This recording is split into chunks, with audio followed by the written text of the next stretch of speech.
రష్యాలో ఎంతమంది చనిపోతున్నా కొత్తగా సైన్యం వస్తూనే ఉన్నారు. ఎక్కడి నుంచి వస్తున్నారు అంటే అక్కడ 18 ఏళ్ళు దాటినటువంటి వాళ్ళు 22 ఏళ్ల లోపు ఖచ్చితంగా సైన్యంలో పనిచేయాలన్న నిబంధన ఉంది.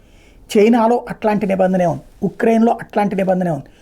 2 సంవత్సరాలు కనీస మాత్రపు శిక్షణ ఉంది కాబట్టి ఆ తర్వాత యుద్ధం వచ్చినప్పుడు వాళ్ళందరినీ కూడా బెంచ్ బ్యాచ్ అంటారనమాట. అంటే రిజర్వ్ దళాలన్నమాట.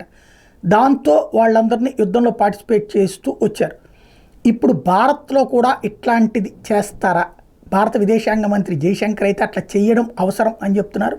140 కోట్ల జనాభా కలిగినటువంటి భారతదేశంలో సైన్యం వైపు దృష్టి సారిస్తున్నటువంటి యువత సంఖ్య తక్కువగా ఉంది.